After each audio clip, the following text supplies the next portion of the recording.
I remember once what I brought up when we met last week, about Marcus's pride and the way that we used to be not antagonistic toward each other, but we obviously regarded each other as the other one's number one enemy. Now, at the time the Preds were trying to adopt their game to the arena type ball philosophy, we had an arena ball final, didn't we? That's right. Shotwave or Nam, whoever was playing for it at the time. Yeah, Shotwave then. Against the Preds. Preds were at the time still great, you know, no one was beaten them. We got to the final and everybody was watching. I think there was probably about 1,000 people watching, something stupid like that, and we beat him. And it was the first time that I'd ever beaten Marcus in a final. And I was elated, but then there's a prize giving ceremony come up, and I talked to him about this for the first time the other day. He walked up to me and took me to a side and said, "Peter, I've got to work with you." So I thought, "Oh fuck, what's this about?" Oh, here we go again. And he goes, "Peter," he said, he looked at me and he said, "Don't take the piss." Don't mug us off. I said, "Yeah, don't mug us off." And I realised then that Marcus had sort of seen maybe some of the signs that the era was coming to an end, maybe. And he didn't want anybody fucking mugging him off. And to be fair, I didn't, did I? I would give you as much respect. Because I think at the end of the day, I realised what he'd done for UK paintball, and I was never going to disrespect that. And I never have. No, never have. And it was just, it was an insight into your, and I think I would have probably said the same thing if I'd been in your position. It was so much pride. Pride and respect. People don't have that now. No, like I said, I'm an Englishman, I'm proud of you. I've got a Union Jack tail on the back of my arse, literally. You cut me in half. You cut me in half, I'm like a stick of rubber. I've got English fucking blood flowing through my veins. Yeah. And when I play paintball, you carry me out of my shield.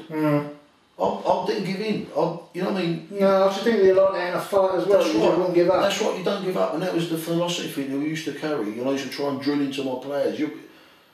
We'd have a pride about us, so it wasn't just a game. We tried to be ambassadors for the sport, we tried to help people, and we tried to promote a positive game of paintball. But our primary goal was that we was English, and we was proud to be English. And that was our primary I think there's some people with that same sort of feeling, but there's not enough of them.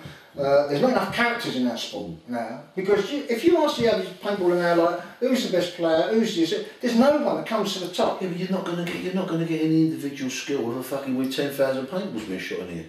True. That game that you play doesn't enable the time for brilliance to shine through. You play in the woods, and you can use cover and field craft and long balling, short balling, overlapping play, revert.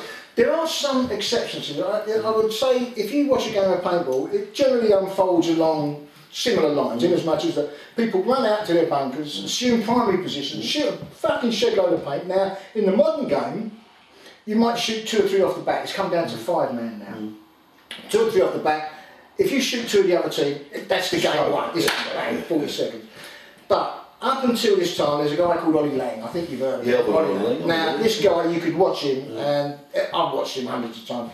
And without doubt, he's one of those guys that, say on a 7 man or a 5 man, the field gets bogged down into 5 on 5, people just shooting paint and trading places, all that, and all of a sudden he'll get up and go, bum, bum, bum, bum, and shoot 3 players out. Absolutely phenomenal. Good. So you can get genius, but I think what you're saying is that there's very little room for that to flourish, whereas in our day, in our environment, there was a lot more room for a lot more players. Because of the way the game was constructed and how the game was played. You sound as though you missed the old game. I do miss it, I really do. Looking back now... Especially after what Dougie was saying the other day. We've got a friend called Doug who used to play with Marcus, Doug Knight. He's a Charging Doug Knight of the Predators. Very close friend of Marcus's, and he's a geezer that could look after himself. His own man, he used to be a judo fighter, so the man could look after himself. But he was one of the world's nice people, and he's got, unfortunately, Parkinson's disease. But, you know, you wouldn't really know it if you... And the point I'm going to make here is that when we was out, he turned around to me as he was talking. I haven't seen Doug for 15 years. Marcus brought him along so I could meet him again. And he said, "Peter," he said, "when I look back at those times with you and Nam and Marcus and the Preds, and I was with the Preds," this is him talking, not me.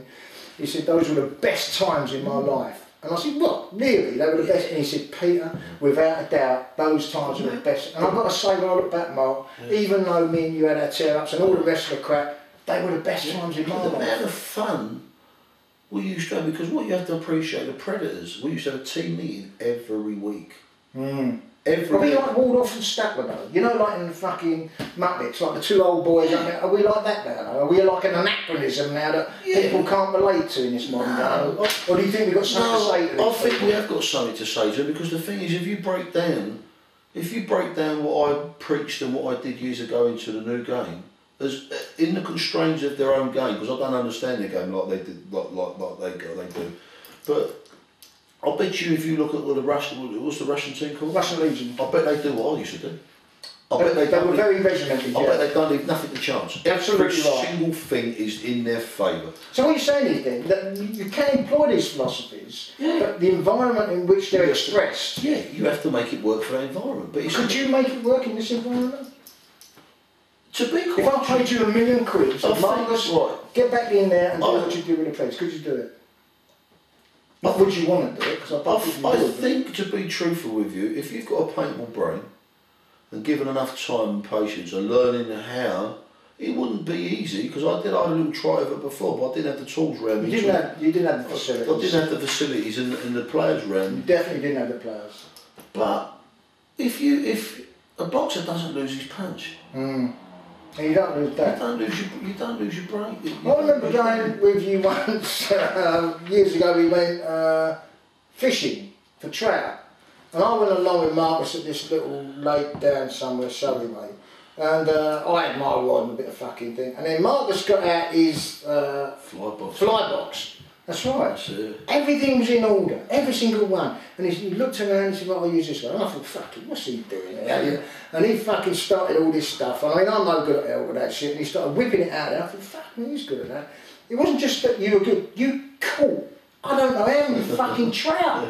And do you remember, these geezers were coming round who were like die-hard trout fishers. I ain't die-hard, but Marcus is there, who's done a bit. He had about 10 fucking trout lined up, and you kept putting them back because you couldn't take any more. No, it's that approach, that thorough approach you have. It's that philosophy. If you're going to do something, you want to be do it well. Do it well. You don't. It does have its drawbacks. Any person now that wants to be any good at any sport, you've got to be 110%. And nothing. I sacrificed my wife, my daughter, my home, my livelihood. Yeah. Everything was sacrificed for paintball. My life basically was put on standstill for over 10 years. Same as me. Yeah. And was it worth it when you look back? Yes, it would. If I'd have had the business head on my shoulders now back then, I'd be a millionaire out of paintball now. Well, you had the name for sure. Yeah, and I did have it would. Well, you had a contract, didn't you? About 40 grand from one company, and that was back in the day in the Predators used to be. What year was that roughly? You're talking about 97. Yeah, 95 or 97. We used to. And to have a 40 grand fucking contract, no one had got that. All Americans on it, no one had that. You had that. We. Who was that from? I can't remember. It was a combination of the pair. It was a combination. It was a big French company though. Yeah, it was, I forgot what it was called now. Oh, there was something to do with Maine. There was something to do with Maine, wasn't there? Something, yeah, along those lines. I know you put 40 grand in. We used to get, on average, I think our sponsorship money coming in the team was about $5 grand a month. Fucking hell. Yeah, back then. But then again, no, we said we was ambassadors for the sport. If you wanted, we would own. This is what people didn't understand as well. People used to think we used to be. We would only. People didn't offer us. People used to offer us equipment to use. But I didn't use it. I asked them.